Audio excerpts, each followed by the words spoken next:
Welcome back, everyone, to the Crypto Rain channel. I'm your host, Jay Murph, and today we're talking some more about Cardano. I know I've talked about it a lot lately, and I'll tell you what I'm thinking of price action and stuff, but there was just some news that came out yesterday with the Mary hard fork that I didn't get a chance to cover yesterday, but I really needed to cover today because there's a few nuggets in here that are golden.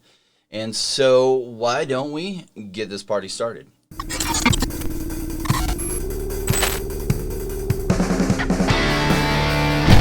Join me, Rainmakers. I know. My intro's a little bit like cheesy at the whole Rainmakers part. Didn't come out exactly like I hoped to. Was playing with some ideas. Hope you like it. And overall, just let's have fun with this. All right. So this article I want to share, it's got some exciting things in it. You might have kept it. This is the Decrypt.co. Article on Cardano's Mary upgrade, but there are a few nuggets in here I want to talk about, and I want to give you some historical perspective. When 2017 the ICOs were going on, Ethereum's use case started to come into function, and that mostly at the time Ethereum began to be used for ICOs, which were initial coin offerings, or the way most new projects brought their tokens into the market to try to raise funds. So kind of like initial public offerings or IPOs they would do with securities. They were doing initial coin offerings, hoping not to fall under the Securities and Exchange Commission of the United States. Although later the SEC took a stand on that sometimes they were going after people for raising funds that way. And so that's why most projects are not doing ICOs this cycle. But last cycle, that's how most projects were doing it. And what was cool about Ethereum is that from your wallet you could send whatever money was required for however many tokens you wanted to buy. You could send it in Ethereum and they would automatically send it back to that same address without any other procedures often needed. And so it was a phenomenal use case, and Ethereum took off with that use case alone. Now during crypto winter, really DeFi came about during that time. And so that's why certain projects that really hit the DeFi well, like Aave, did amazingly well even in the heart of the crypto winter, although most projects did not do well. But Chainlink and Aave did tremendously because that use case fully started to become known. But back in 2017, as Cardano was still being worked on very heavily, but at that time it was promoted a lot as the Ethereum killer, and Tron's going to be the Ethereum killer, or EOS is going to be the Ethereum killer.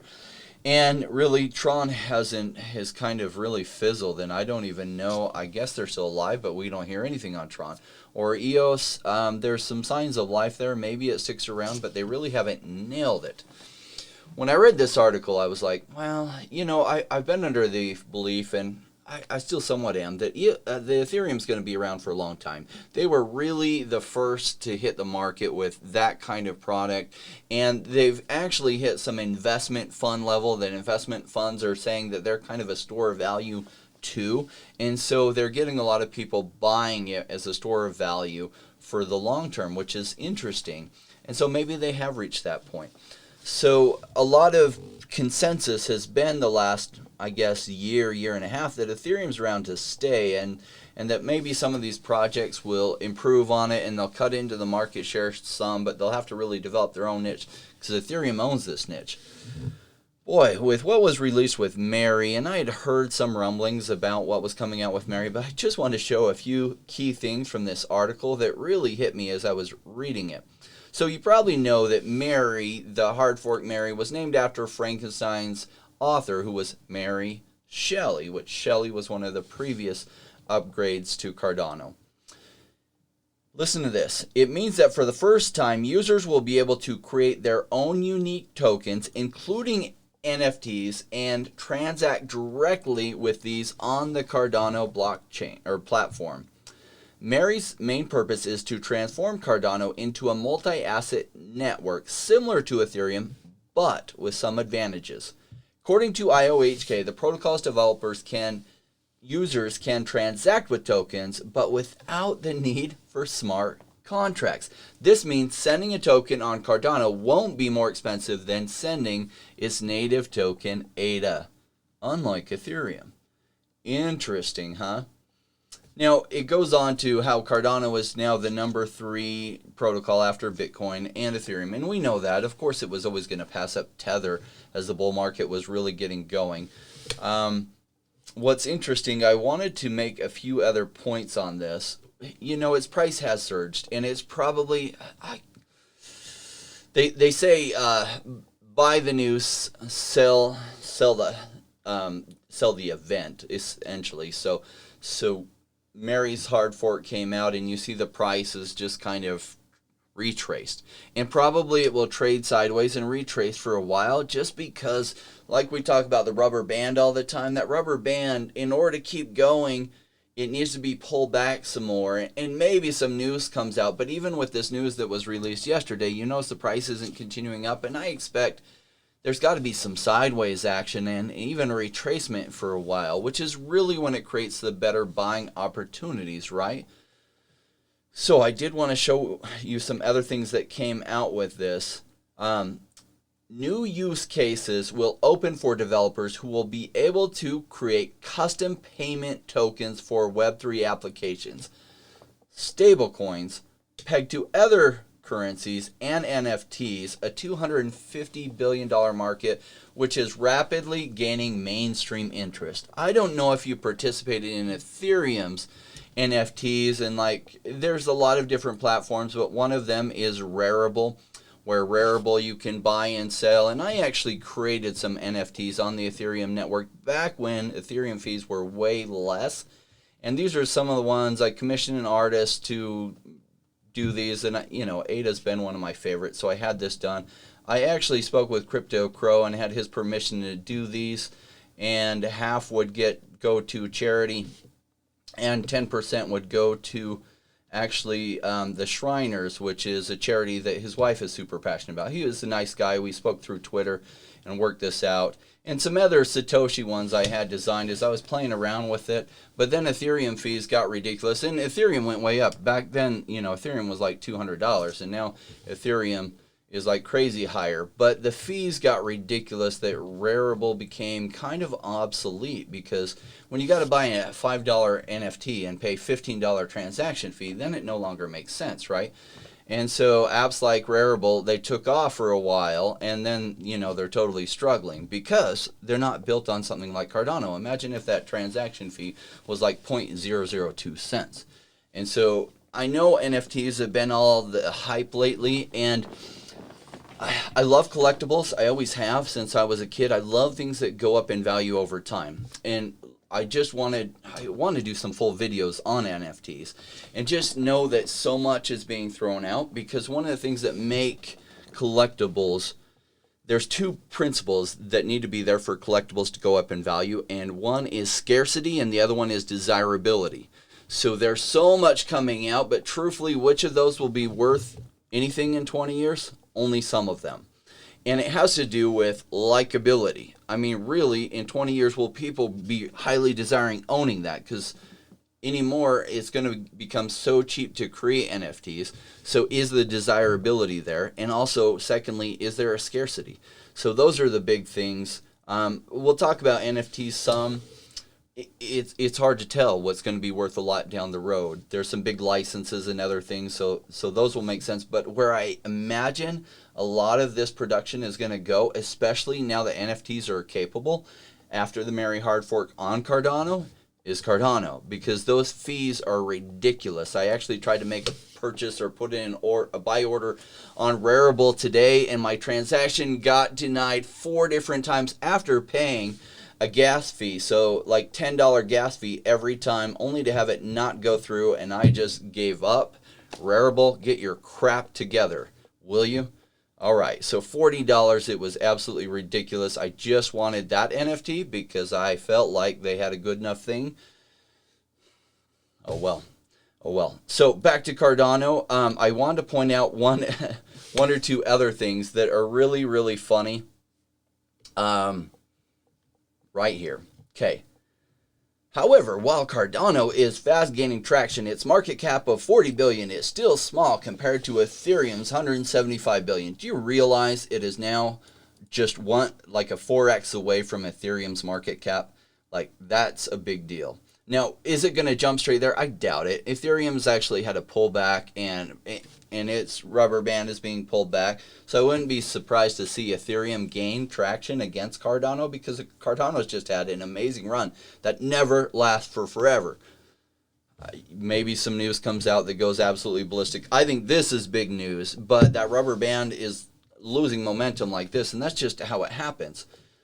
Plus, there are only 91,000 active addresses on Cardano compared to over 760,000 active addresses on Ethereum. Now, what's funny is that these are actually so much closer than they really should be. I mean, if you think about it, Cardano has all this functionality, or hasn't had all this functionality Ethereum has had, that Ethereum has been used in so many use cases for a long time, including all of the DeFi on it. So why in the world does Cardano have like 91,000 versus 760,000 when Cardano hasn't even had NFTs, hasn't had DeFi on it? These numbers should be vastly different, and Ethereum should be very, very worried about Cardano. And maybe they are. Maybe that's why the team often treats Charles like ridiculous. Maybe it's arrogance, maybe it's just being young and naive, but like, Charles is building it right. I mean, Ethereum should be very worried that Cardano is right on its heels, and this looks like a big difference. That is not a big difference, because they don't even have DeFi, they don't have NFTs until now. Now they have NFTs, and it seems like, according to this, that maybe some DeFi is out there. Now, fully smart, functional, smart contracts won't be fully available till Goguen is released, but Mary is actually one of the early steps of Goguen, so they should be worried. Both platforms are still working on scalability. Ethereum's ongoing upgrade, ETH 2.0, would see it move from proof of work to proof of stake protocol. Congratulations, Ethereum. We've all been waiting for this, and we wish to see you do amazing. More competition is better. Meanwhile, Cardano will tackle scaling through an architecture dubbed Hydra. It features protocols with multiple heads, with each potentially able to process an impressive 1,000 transactions per second, essentially per head. So if they got 10 heads, that's 10,000 transactions per second. If they have 100 heads, that's 100,000 transactions per second. Well, as long as this does work together well, that's very scalable architecture, kind of like what Zilliqa has, right? But multi-headed serpent protocols and Frankenstein's inspired upgrades are not all Ethereum has to fear. Is part of Cardano's Goguen era. Mary is part of Cardano's Goguen area, which will introduce Cardano-style smart contracts to the platform later this year. This will enable it to support decentralized applications as Ethereum does, making it for the first time a viable competitor. Yeah. Ethereum, better get your game together and I know the challenge you have to accomplish is monumental, and there are some very, very smart people on the Ethereum team that are working on it. Like somebody once described, it's like trying to change the wings on a big Boeing 747 while it's in flight with passengers in it, which it is. It's, one of the biggest tasks in the world, and only the smartest people could tackle that. And whether they'll be successful, I don't know. It is a huge challenge, where when you're starting from scratch and nobody's yet using it for all this stuff, you have a huge advantage that way, especially if you were part of the Ethereum team, so you could learn what worked well and what didn't. But this is the reason Cardano was set up as well, and Charles took the approach he did to get a lot of these problems solved before putting a lot of layers on top of it, which then makes it hard to continue the development and growth. Does that make sense? This is why now all the pieces are coming together very quickly, and it seems like you get piece of news after piece of news after piece of news on Cardano. Did you also notice that Celsius Network, which I did a review earlier on, also talked about working with Cardano? I'm looking forward to getting the full details on what that all pieces together. Celsius has been a great one for me. I haven't talked about it in a while because a lot of sideways trading, and I expect it might even continue. I did finally just pick up some after I was putting together that video. I was like, so I bought a little bit more because the price action about $4.50, a high of $7. Been trading a while, but I was like, man, I was really thinking about the Cardano news and them working together. It might be time that Celsius takes off. Celsius tends to run when Bitcoin runs. It just runs at a higher pace than Bitcoin. So when Bitcoin 4x, Celsius, I think 10x during that time.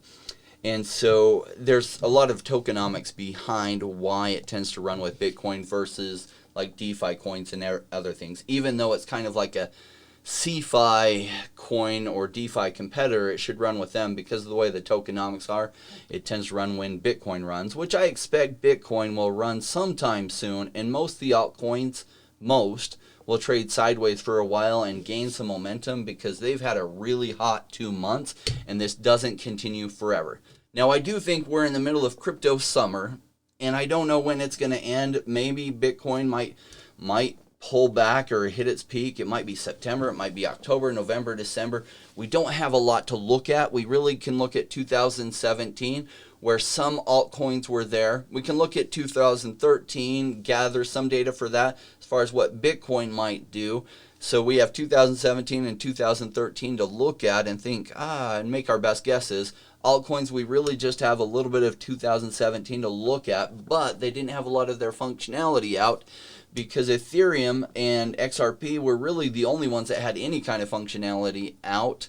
I mean, Tron had some things developed pretty early on there, but there wasn't a lot, and there definitely wasn't DeFi and all these things that are going on now. So we're making our best guesses. If I had to guess, I'm looking for a huge retracement from Bitcoin to be the marker of when we're near the end of the bull run. Last bull run, when Bitcoin did almost a 50% retracement, that was the signal in the end. Now, after it did 50% retracement, it bounced up, but then it had a lower high. And then it just continued a downhill slide from there. However, after Bitcoin did its big retracement, during that, actually altcoins had their run, and some of the altcoin season continued for a while, though most of the gains actually went way up and then way down the very next month. However, some altcoins continued popping off, kind of like when you throw popcorn in the microwave, and even after you turn it off, you still have some things going like that. That happened last time, and I expect we'll see something like that this time. Just my best guess. Now, none of this is financial advice. I'm just a real estate investor for 20 years and a crypto investor for just 4 years. I don't know everything. I'm not always right, for sure. I am just often right. And I guess some of my real estate investment experience has helped me understand this. But still, it's a different ballgame, and just 4 years experience isn't a ton. So I did want to thank all of you for joining me. I had this quick video about the growth of the channel. Thanks to all of you. Appreciate it. I want to thank each of you for your support. In just a little over 4 weeks, we have grown from just about 300 subscribers to almost 6,000 subscribers. And that's thanks to each of you. Now, I started this channel because as a crypto investor myself for just 4 years, and before that I'd been a real estate investor for 20 years, and some of those principles cross over. But I found that I like to get the information from the different teams that isn't private. In other words, stuff they can't discuss, but it's not really hit the public awareness yet. And I found I was just getting really slow responses as an investor myself, and I realized that if I really want to be able to access that information, I need to be able to add value to subscribers through YouTube, that they would want to join my channel and subscribe and help me get enough people together so that those team members would possibly come on, but for sure they would speak to me on a regular basis, and we could get that non-private but yet not fully public information, so that myself and those who subscribe to the channel can get the very best information out there so that we can make better decisions, especially in 2021 as there's so much competing for our attention. Don't we really all want to know what are the best choices to be making now, and what information is out there to help us make those better choices. So I want to thank each of you for joining me on this journey, and we will see you soon. One more thing, just saying, ADA is the future of NFTs. Mark my words on that. See you soon.